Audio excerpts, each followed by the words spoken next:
أشهد أن لا إله إلا الله وحده لا شريك له وأشهد أن محمدا عبده ورسوله أما بعد فأعوذ بالله من الشيطان الرجيم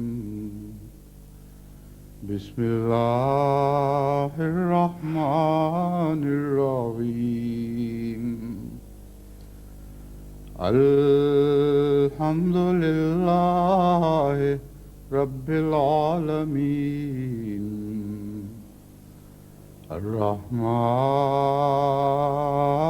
الرحيم مالك يوم الدين إياك نعبد وإياك نستعين اهدنا الصراط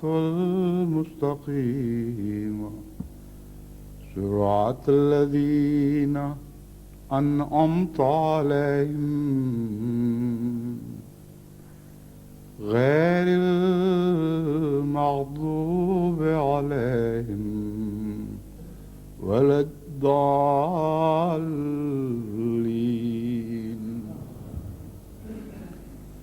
يا أيها الذين آمنوا اتقوا الله حق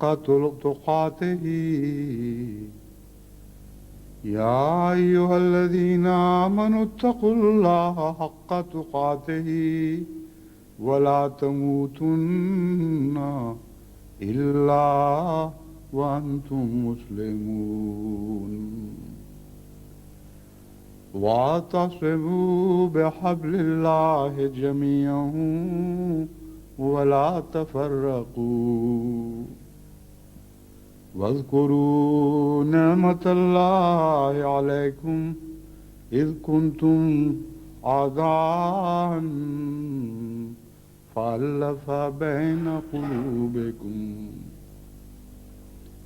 إذ كنتم أعداء فألف بين قلوبكم فأصبحتم بنعمته إخوانا وكنتم على شفا حفرة من النار فأنقذكم منها كذلك يبين الله لكم آياته لعلكم تهتدون. یہ دو آیات جن کی میں نے تلاوت کی ہے یہ سورہ آل عمران سے لی گئی ہیں اور ان کا بسم اللہ کو شمار کرتے ہوئے نمبر 103 اور 104 ہے۔ پہلی آیت میں یہ فرمایا گیا کہ اے وہ لوگو جو ایمان لاتے ہو اللہ کا ایسا تقوی اختیار کرو جیسا کہ تقوی اختیار کرنے کا حق ہے۔ وَلَا تَمُوتُنَّ إِلَّا وَأَنْتُمْ مُسْلِمُونَ، اور ہرگز نہ مرو مگر اس حالت میں کہ تم مسلم ہو، اسلام لانے والے ہو اور اپنے آپ کو خدا کے سپرد کرنے والے ہو۔ ان دو آیات، اس آیت میں دو احکام جاری فرمائے گئے اور دونوں احکامات کے ساتھ ایک ایک سوال دل میں اٹھتا ہے۔ فرمایا تقوی اختیار کرو جیسا کہ تقوی اختیار کرنے کا حق ہے۔ سوال یہ ہے کہ تقوی اختیار کرنے کا حق کیا ہے، کیسے تقوی کا حق ادا ہوگا؟ دوسرا ارشاد یہ ہے کہ ہرگز نہ مرو جب تک تم مسلمان نہ ہو، اور مرنا اپنے اختیار میں نہیں۔ تو سوال یہ پیدا ہوتا ہے کہ کیسے ہم اپنی موت پر اختیار رکھیں گے کس طرح اس حکم کی اطاعت کر سکتے ہیں جبکہ ہمیں علم نہیں کہ کس وقت ہمیں موت آ جائے؟ تو در حقیقت اس آیت کے یہ دونوں ٹکڑے جو یہ دو سوال اٹھاتے ہیں ایک دوسرے کا جواب ہیں۔ اگر تم خدا کا ویسا تقوی اختیار کرو جیسا کہ تقوی اختیار کرنے کا حق ہے، تو اس کے نتیجے میں تم ہمیشہ اپنے نفس کی ایسی نگرانی کرتے رہو گے کہ جس سے تم اپنے آپ کو ہر وقت اطاعت کی حالت میں رکھو گے۔ یہاں مسلم سے مراد یہ نہیں ہے کہ تم اسلام لے آؤ، کیونکہ مخاطب ہی مومنوں کو فرمایا گیا ہے، یا ایھا الذین آمنو، اے وہ لوگو جو ایمان لے آئے ہو، تمہیں ہم حکم دیتے ہیں کہ اسلام کی حالت میں مرو اور اس حالت کے سوا کسی اور حالت میں نہ مرو۔ تو یہاں اسلام لانے سے مراد اطاعت ہے، خدا کی اطاعت کو اختیار کرنا اور خدا کے سپرد رہنا۔ تو تقوی کا حق یہی ہے۔ وہ لوگ جو کہتے ہیں کہ تقوی کا حکم ہے لیکن علم نہیں کہ تقوی کیسے اختیار کیا جاتا ہے، ان کے لیے یہ آیت ان کے اس سوال کا عمدہ جواب پیش کرتی ہے کہ تقوی اس طرح اختیار کیا جاتا ہے کہ اپنی زندگی کے ہر لمحہ نگران رہو کہ کسی وقت بھی ایسی باغیانہ حالت نہ ہو کہ اگر اس حالت میں تم مر جاؤ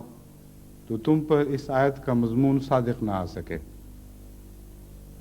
اور یہ جو مضمون ہے اپنی زندگی کی ہر حالت کی نگرانی کرنا، یہ ایک بہت ہی مشکل مضمون ہے، کیونکہ بسا اوقات انسان ماحول سے پیدا ہونے والے اثرات کے نتیجے میں جو رد عمل دکھاتا ہے وہ رد عمل تقوی سے ہٹا ہوا ہوتا ہے، اور سپردگی کا رد عمل اسے نہیں کہا جا سکتا۔ چنانچہ دنیا میں جتنے بھی عوامل انسان کی فطرت پر عمل پیرا ہوتے ہیں، ان کا تجزیہ کر کے آپ دیکھ لیجئے تو آپ کو معلوم ہوگا کہ ہر عمل کے نتیجے میں انسان کا رد عمل بالعموم توازن سے ہٹ کر ہوتا ہے، اور جہاں بھی انسان توازن کھو بیٹھے وہاں تقوی کی راہ گم ہو جاتی ہے اور ایک باغیانہ حالت پیدا ہوتی ہے۔ چنانچہ اس مضمون کو مزید گہرائی میں جا کر اگر باریکی سے اس کا مطالعہ کریں تو یہ مضمون نہ صرف یہ کہ زندگی کے ہر لمحے پر حاوی ہے، بلکہ ہر لمحے پہ نگرانی کا طریق بتاتا ہے۔ مثلا ایک آدمی عام حالت میں بغیر کسی ہجان کے بیٹھا ہوا ہے، اس کو کئی قسم کی خبریں مل سکتی ہیں، کئی قسم کے معاملات اس سے ہو سکتے ہیں۔ ایک آدمی بلا وجہ اس کو غصہ دلا سکتا ہے، اس کے مزاج کے خلاف بات کر کے اور بلا وجہ چڑھا کر، یا ایک ایسی خبر دے کے جس سے اس کا نقصان ہوتا ہو، اور بدتمیزی کے انداز میں دل دکھانے کی خاطر اس کو اگر کوئی بری خبر دے تو عام جو ایسی خبر کے نتیجے میں اثر ہے اس سے کہیں زیادہ شدت کا رد عمل پیدا ہوتا ہے۔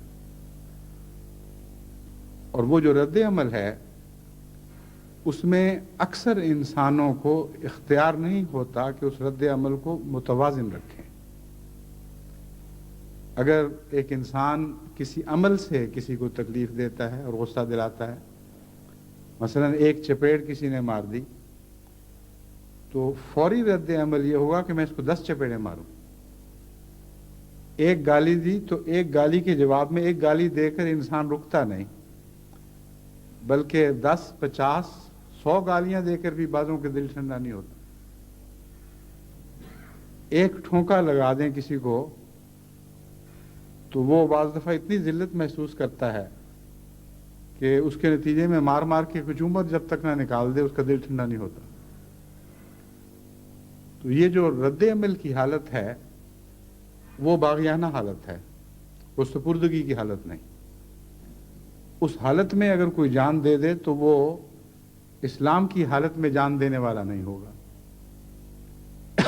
ایک لطیفہ حضرت مسلم موعود اس سلسلے میں سنایا کرتے تھے کہ ایک دفعہ ایک بہت موٹا تازہ پہلوان اکھاڑے سے آ رہا تھا، خوب مالش کی ہوئی اور اس کے سر منڈایا ہوا، اور ٹینڈ کہتے ہیں جب بال بالکل نہ ہوں اور چکنی چپڑی کھوپری نظر آتی ہو، تو اس کی ٹینڈ چمک رہی تھی۔ اس کے پیچھے پیچھے ایک کمزور نحیف انسان جو اس کی پھونک کی مار بھی نہیں تھا وہ چلا آ رہا تھا۔ اس کو اس کی یہ اس کا چمکتا ہوا سر صاف شفاف دیکھ کر شرارت سوجی، اور اس نے بھرے بازار میں اچھل کر اس کو ایک ٹھونکا لگا دیا۔ وہ جو اس کو ہم پنجابی میں ٹھونگا مارنا کہتے ہیں، ٹھونکا ہی غالباً اردو میں اس کا لفظ ہے۔ بہرحال انگلی سے اس نے الٹی کر کے تو یوں سر پہ ایک ٹھونکا لگایا۔ اس نے جو مڑ کے دیکھا کہ یہ کون ہے، سارا بازار ہنس پڑا۔ غصے میں آ کے اس کو اتنا مارا کہ نیم بے ہوش کر دیا۔ اس کے جب مار بیٹھا تو اس نے کہا کہ پہلوان جی آپ جتنا مرضی مار لیں، جو مجھے اس ٹھونکے کا مزہ آ گیا وہ آپ کو نہیں آ سکتا۔ اب یہ ہے تو لطیفہ، مگر اس میں گہرا فطرت کا راز بیان ہوا ہے۔ ایک شخص کو بظاہر ایک ٹھونکا لگتا ہے، لیکن وہ ایسی ذلت محسوس کرتا ہے اس کے نتیجے میں، اس قدر خفیف ہو جاتا ہے، دنیا کی نظر میں سمجھتا ہے کہ میں بالکل ذلیل اور رسوا ہو گیا ہوں۔ تو جو دل کا رد عمل ہے اس کے نتیجے میں وہ پھر بیرونی رد عمل دکھاتا ہے، جو ہمیشہ یعنی ایسے آدمی کے سوا جو تقویٰ کا حق ادا کرنے والا ہو، ہمیشہ حد سے بڑا ہوا رد عمل ہوتا ہے اور اعتداء میں داخل ہو جاتا ہے۔ ایک خوشی کی خبر آپ سنتے ہیں، اس پر بھی جو رد عمل ہوتا ہے وہ بھی ایسی صورت اختیار کرتا ہے۔ بعض لوگ خوشی کی خبر سن کر اچھلنے لگ جاتے ہیں، بےہودہ لغو حرکتیں کرنے لگ جاتے ہیں، شیخیاں بھگانے لگتے ہیں، بغلیں بجاتے ہیں،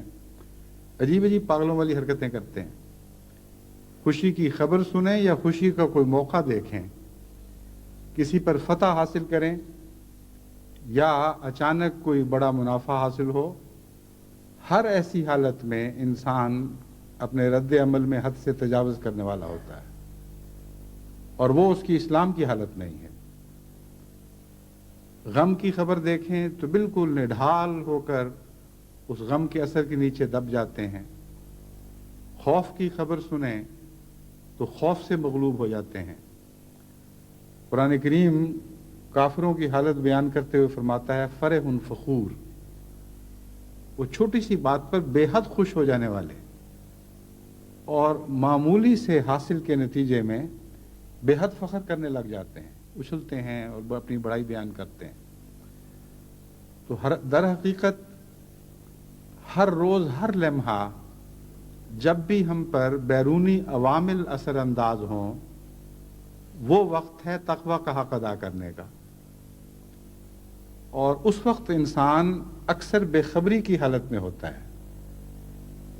اور کبھی بیدار مغزی کے ساتھ اپنے نفس پر غور نہیں کرتا کہ مجھ سے جو سلوک کیا گیا ہے یا جو کچھ مجھے اطلاع ملی ہے یا جو تبدیلی میرے حالات میں پیدا ہوئی ہے، اس کے نتیجے میں اگر میں خدا کی نظر میں رہنے والا انسان ہوں، یہ معلوم ہو کہ میں کون مجھے دیکھ رہا ہے، تو میں کیسا رد عمل دکھاؤں گا۔ خدا کی نظر میں رہنے والا انسان ہمیشہ معتدل ہوتا ہے، اس کا رد عمل کبھی بھی حد سے تجاوز نہیں کرتا۔ اگر ایک ایسے انسان کی موجودگی میں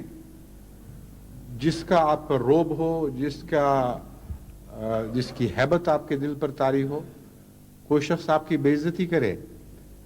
تو آپ ہرگز اس طرح اس کو گندی گالیاں نہیں دیں گے جس طرح علیحدگی میں وہ بے عزتی کر جائے۔ اس وقت آپ کو کوئی نقصان پہنچائے تو بڑا دبا دبا اور گھٹا گھٹا رد عمل دکھائیں گے، ورنہ اس کی بھی بے عزتی ہوتی ہے جس کی موجودگی میں آپ حد سے تجاوز کرتے ہیں۔ ماں باپ کی موجودگی میں بچوں کا رد عمل اور ہوتا ہے، ماں باپ سے علیحدگی میں اور رد عمل ہوتا ہے۔ ایک صاحب جبروت بادشاہ کے حضور درباریوں کے ساتھ اگر کوئی حرکت ہو، ان کا رد عمل بالکل اور ہوگا، اور گلیوں میں بازاروں میں چلتے ہوئے انہی درباریوں سے اگر کوئی بدسلوکی کرے تو ان کا رد عمل بالکل اور ہوگا۔ بس تقویٰ کا معنی یہ ہے، اور تقویٰ کا حق ادا کرنے کا معنی یہ ہے کہ زندگی کی ہر وہ حالت جس میں آپ کے اوپر کسی قسم کے عوامل کار فرما ہوں،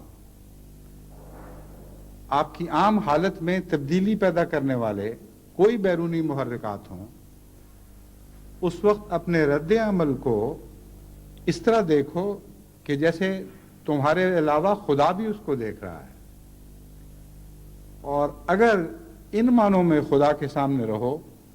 تو یہ تقویٰ کی حالت ہے، جس کا دوسرا نام اسلام ہے،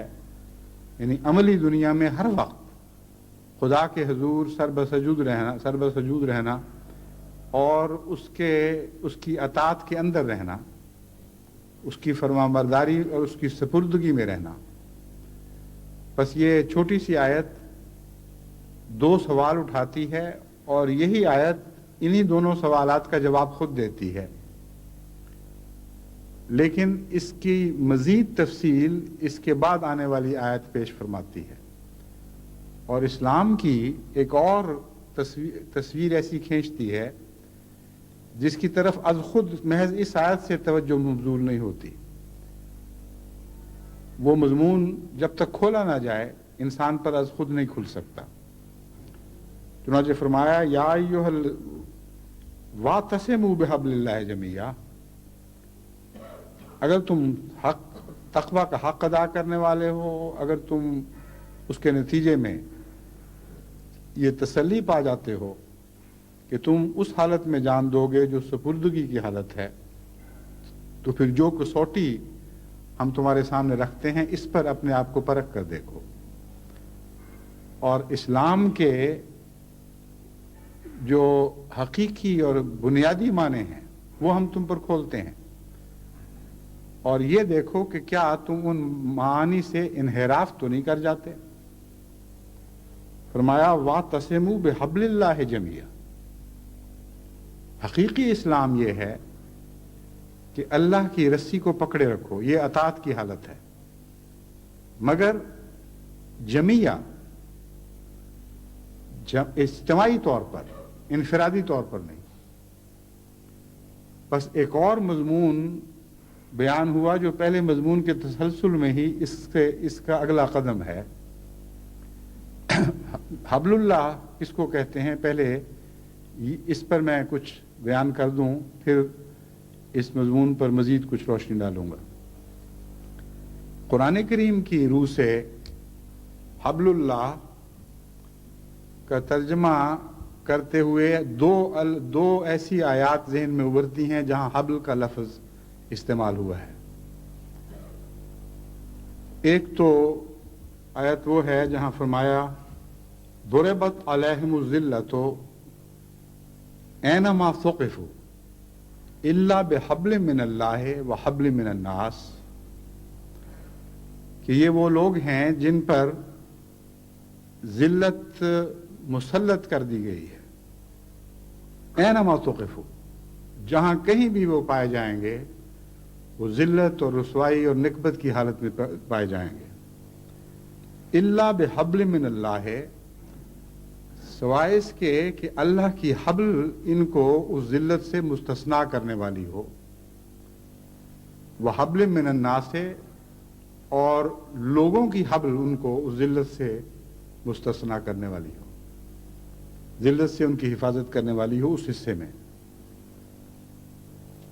یہاں حبل اللہ سے اور حبل الناس سے ایک ہی مراد ہے، کیونکہ دونوں کے ساتھ حبل کا لفظ استعمال ہوا ہے، اور تمام مفسرین اس بات پر متفق ہیں کہ یہاں حبل سے مراد عہد ہے، یعنی خدا کا عہد جو بندوں کی حفاظت کرتا ہے، اس کے نتیجے میں بعض دفعہ قومیں ذلت سے بچائی جاتی ہیں، کیونکہ اللہ تعالیٰ کا ان سے عہد ہے کہ اس حالت میں میں تمہیں ایک خاص تکلیف سے بچاؤں گا۔ جو بھی عہد کی نوعیت ہو، اس کے نتیجے میں خدا کا عہد ان کو پہنچتا اور ان کی حفاظت کرتا ہے۔ اسی طرح قوموں کے عہد ہیں۔ ایک قوم کا دوسری قوم سے عہد معاہدہ ہو جاتا ہے کہ اگر کوئی دشمن ہم پر حملہ کرے تو تم ہمارے دفاع کے لیے چلے آنا۔ تو اس معاہدے کی روح سے پھر بعض دفعہ بعض انسان بعض قسم کے شر سے بچائے جاتے ہیں۔ تو حبل سے بنیادی معنی عہد ہوا، حبل کا بنیادی معنی عہد ہوا۔ دوسرا، حبل کا لفظ حبل الورید کے محاورے کے طور پر ہمیں قرآن کریم میں ملتا ہے۔ حبل الورید شہرک کو کہتے ہیں۔ یہ وہ رسی ہے جو دل اور دماغ کا تعلق سارے بدن سے ملاتی ہے، اور اگر یہ رسی کٹ جائے تو دل اور دماغ دونوں کا تعلق بدن سے کٹ جاتا ہے، اور جس کا دوسرا نام موت ہے۔ تو یہ وہ جگہ ہے، یعنی وہ آیت جس کا مضمون میں نے بیان کیا ہے، یہ وہ جگہ ہے جہاں حبل کا لفظ در حقیقت ان دونوں معنوں میں استعمال ہوا ہے۔ یعنی وَاعْتَصِمُوا بِحَبْلِ اللَّهِ جَمِيعًا سے مراد یہ ہے کہ اللہ تعالیٰ سے اپنے تعلقات کو استوار رکھو جو تمہاری زندگی کی ضمانت ہیں۔ اگر تمہارے ان تعلقات پر ضرب پڑ گئی یا منقطع ہو گئے تو اسی حد تک تم زندگی سے محروم ہو جاؤ گے۔ دوسرا معنی بھی، حبل کا دوسرا معنی بھی یہاں صادق آتا ہے اور پہلے معنی کی مزید تشریح کرتا ہے، اور وہ یہ ہے کہ در حقیقت قرآن کریم نے تمام مومنوں کو ایک معاہدے کی روح سے اپنے انبیاء اور شریعتوں سے باندھ دیا ہے، اور یہ عہد اللہ تعالیٰ کا آغاز انسانیت سے لے کر آج تک ہمیشہ قوموں سے لیا جاتا رہا ہے۔ بس ہر صاحب شریعت نبی اور اس کی شریعت عملاً حبل اللہ بن جاتے ہیں، کیونکہ خدا کے ساتھ کیے جانے والے عہد کے ذریعے وہ ان دونوں سے باندھے جاتے ہیں۔ شریعت کی اطاعت اور صاحب شریعت نبی کی اطاعت یہ ضروری ہو جاتی ہے۔ اب سوال یہ ہے کہ اگر حبل اللہ کا یہی معنی ہے تو ایک دفعہ ایک صاحب شریعت نبی آ گیا اور شریعت پیش کر کے چلا گیا، تو کیا ہر انسان یہ نہیں کہہ سکتا کہ میرا اس صاحب شریعت نبی سے ایک تعلق قائم ہو چکا ہے اللہ کے حبل کے ذریعے، میں اپنے عہد بیت میں جو روحانی معنوں میں نے اس سے جوڑا ہے یا باندھا ہے، مخلص ہوں اور ثابت قدم ہوں، اور اسی طرح شریعت سے میرا تعلق ہے، تو مجھے اب کسی اور چیز کی ضرورت نہیں ہے۔ گویا میرا اسلام اسی سے کامل ہو گیا کہ میں نے ایک شارع نبی کو قبول کیا اور اس کی شریعت کے ساتھ اطاعت کا تعلق جوڑ لیا۔ یہ ایک سوال پیدا ہوتا ہے، اس کا جواب یہی آیت یہ دیتی ہے، وَاعْتَصِمُوا بِحَبْلِ اللَّهِ جَمِيعًا۔ اسلام کا سے مراد یہ نہیں ہے کہ تم شریعت سے تعلق جوڑ لو اور صاحب شریعت نبی سے تعلق جوڑ لو، بلکہ حبل اللہ سے مراد یہ ہے، یعنی دوسرے معنوں میں اسلام سے مراد یہ ہے کہ اکٹھے رہ کر تعلق جوڑو۔ جہاں بھی تمہارا تعلق بظاہر قائم رہا اور آپس کا اتحاد ٹوٹ گیا، وہاں تم اسلام کی حالت سے باہر نکل جاؤ گے۔ بس صرف خدا کی رسی کو پکڑنا کافی نہیں، خدا کی رسی کو اجتماعی طور پر پکڑنا ضروری ہے۔ یہ ایک عظیم الشان مضمون ہے جس نے اس بات کی طرف توجہ مبذول فرمائی کہ امت کا شیرازہ بکھرنے نہیں دینا، ورنہ شریعت اور صاحب شریعت نبی سے تمہارا تعلق کوئی کام نہیں دے گا۔ اگر تم بظاہر تعلق رکھتے ہوگے لیکن تمہاری حرکتوں کی وجہ سے، تمہارے اعمال کی وجہ سے یا تمہارے اقوال کی وجہ سے امت کا شیرازہ بکھرنے لگے گا اور تم ایک دوسرے سے جدا ہونے لگو گے، تو پھر حبل اللہ سے تمہارا تعلق حقیقی معنوں میں شمار نہیں کیا جائے گا اور خدا کے نزدیک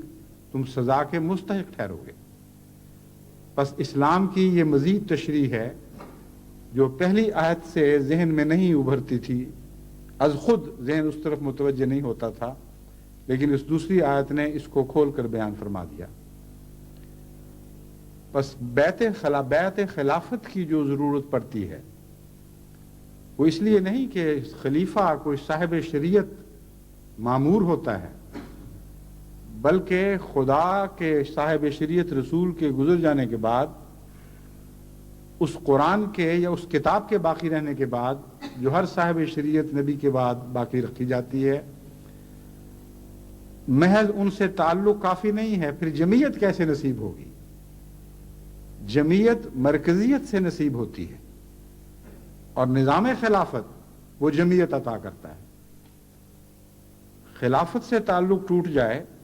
تو پھر امتیں بکھر جاتی ہیں۔ پس جب بھی ایک امت دو فرقوں میں تبدیل ہو جائے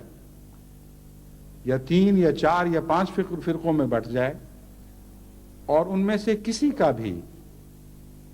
خلافت سے تعلق قائم نہ ہو اور خدا کی رسی کو اس طرح نہ چمٹیں کہ گویا سب اکٹھے ہو گئے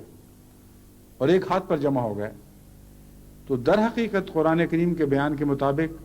ان کا حبل اللہ سے تعلق ٹوٹ جاتا ہے۔ اور حقیقت یہ ہے کہ خلافت کے سوا کوئی دنیا کا نظام جمعیت پیدا نہیں کر سکتا۔ فرقے تو آپ کو بہت سے دکھائی دیں گے، مگر کسی فرقے میں بھی وہ جمعیت نہیں ہے جو نظام خلافت کے اندر آپ کو دکھائی دیتی ہے۔ بس خلافت راشدہ کے بعد آپ دیکھیں کہ کس طرح امت نے متفرق ہونا امت بکھرنے لگی اور متفرق ہونے لگی، اور وہ جمعیت جو آپ کو خلفائے راشدین کے وقت دکھائی دیتی تھی، وہ جب ایک دفعہ ٹوٹی تو پھر ٹوٹ کر بکھرتی چلی گئی اور ٹکڑوں پر ٹکڑے ہوتی چلی گئی۔ بس یہ بہت ہی اہم مضمون ہے اسلام کا، یعنی حقیقی اسلام کا، کہ خدا صاحب شریعت رسول سے تعلق باندھو، اس کی ذات سے بھی تعلق باندھو اور اس کی شریعت سے بھی، کیونکہ وہ عہد جو رسول سے، صاحب شریعت رسول سے باندھا جاتا ہے، وہ صرف یہ نہیں ہوتا کہ ہم اس شریعت کی اطاعت کریں گے جو تجھ پر نازل ہوئی، بلکہ یہ ہوتا ہے کہ اس شریعت کی بھی اطاعت کریں گے اور تیری بھی اطاعت کریں گے۔ بس صاحب شریعت نبی کے گزرنے کے بعد جمعیت کا تصور ہی نہیں پیدا ہو سکتا اگر خلافت جاری نہ ہو، ورنہ یہ ماننا پڑے گا کہ اس کے جانے کے بعد ہر شخص انفرادی طور پر حبل اللہ کو پکڑ لے اور یہی اس کے لیے کافی ہے، حالانکہ قرآن کریم فرماتا ہے یہ کافی نہیں، وَاعْتَصِمُوا بِحَبْلِ اللَّهِ جَمِيعًا، مل کر اکٹھے ہو کر تم نے حبل اللہ کو پکڑنا ہے۔ بس منطقی طور پر کوئی اور راہ دکھائی نہیں دیتی سوائے اس کے کہ نبوت کے بعد خلافت جاری ہو، اور جب خلافت ایک دفعہ بکھر جائے تو پھر دوبارہ نبوت کے ذریعے قائم ہوتی ہے، خواہ وہ پہلی شریعت کی نبوت کا اعادہ ہو، نئی شریعت نہ بھی آئے،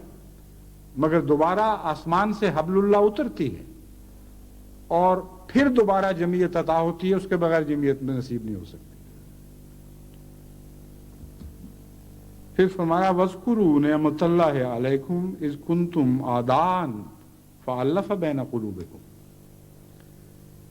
دیکھو اس وقت کو یاد کرو جب تم ایک دوسرے کے دشمن تھے۔ فَأَلَّفَ بَيْنَ قُلُوبِكُمْ، یہ اللہ تھا جس نے تمہارے دلوں کو آپس میں محبت کے رشتوں میں مضبوطی سے باندھ دیا۔